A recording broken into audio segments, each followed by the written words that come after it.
War II began when I was a tiny little girl, but I knew about it. I'd listen. My father had a radio that he turned on about a half hour a day, and he'd listen to the news, and I'd hear sounds of machine gun, and I asked him, "What's that?"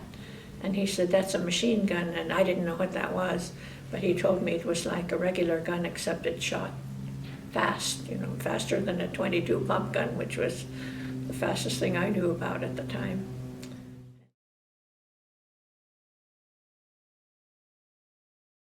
My oldest brother, Ray, the oldest boy in our family, was in World War II, and he served in the Aleutians. And so I didn't know that. I didn't know where he served until later, and I didn't understand geography or anything like that, growing up in a small village.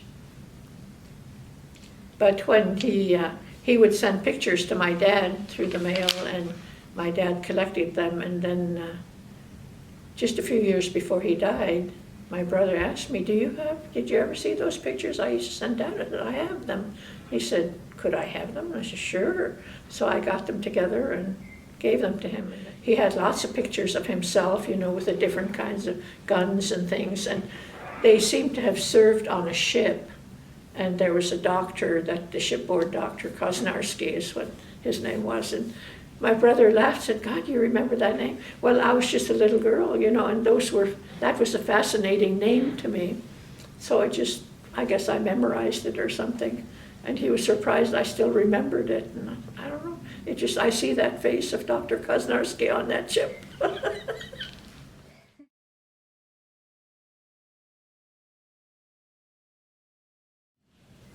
We had a school in our village for about 4 years.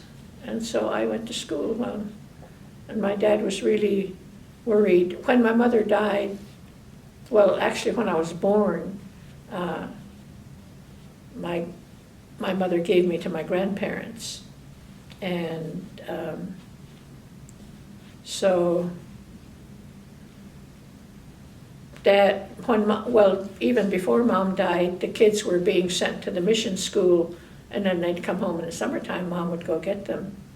But after she died, then the kids just stayed in the mission. And when I got old enough to go to school, my dad really wanted to send me to the mission, but of course my grandparents didn't want to let me go. And so I didn't start school till I was about 8 or 9, 8.5, I think. And then the school was there about 4 or 5 years, and then they left, and they never sent another school. And my grandmother died when I was 14, and then my dad took me out. So a month later, I was in Seattle, and then I stayed in the foster home and went to school. I started the 6th grade, and I was 14, and here I was with these 11-year-old kids, and I'm 14. There's quite a big difference at that age, and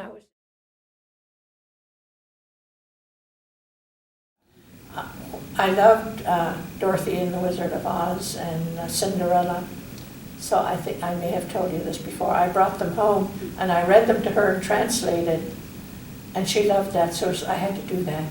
I got so tired of Dorothy and the Wizard of Oz, and I wish now I could, because I lost the use of my language. I think, oh darn, I should have kept that up, because that's one of my favorite memories of her. She loved to have me read to her and translate those two. Because I thought, I saw the similarities of our belief system. We believed in ghosts and spirits and things like that, and those kind of fit that a little bit, storylines.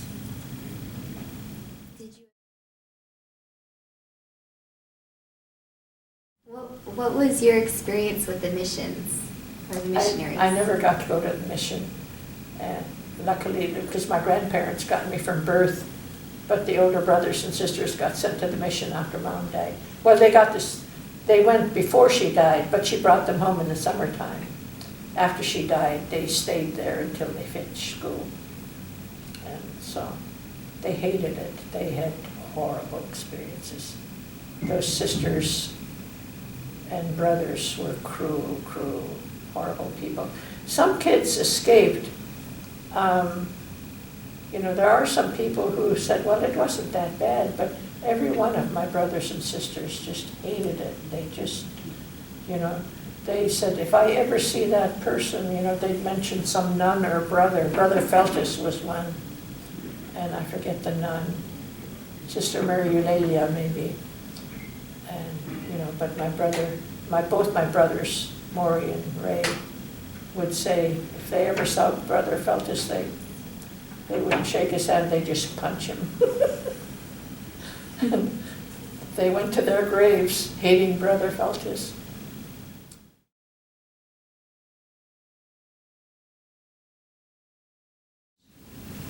There was one kid between her and me. Her name was Ethel, and she got strep throat, and they didn't take care of her. I mean, I don't know what they did for her, but she died. Oh, my dad was really upset. And he just went and got all the kids and took them out of there. No, she's buried at Holy Cross. She was 13 or 14 at the time, I think. Yeah, because I remember it. I must have been about 9 or 10 when she died.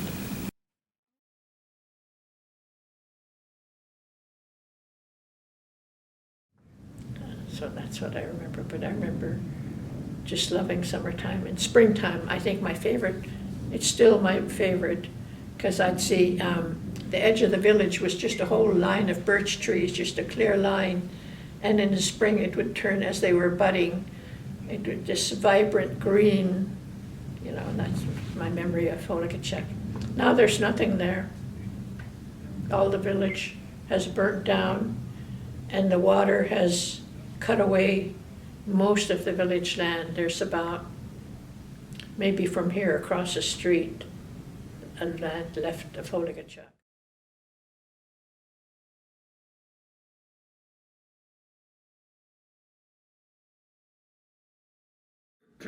My grandmother came from a place that doesn't exist anymore, about 20 miles below Caltag.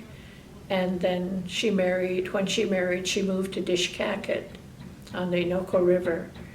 And then when the gold rush came, over half the village died off from diseases that they weren't used to, from contact with the miners. And so the people moved. As the chief was dying, he told the people to move away and to scatter, not to move together, because they believed that the spirits were angry and they wanted to spread things out. So they scattered. My grandmother.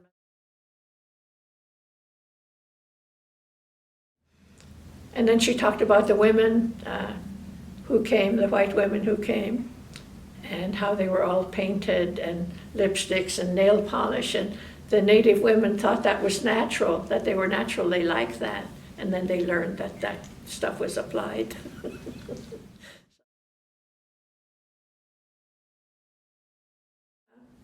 And the white men teased the natives, you know.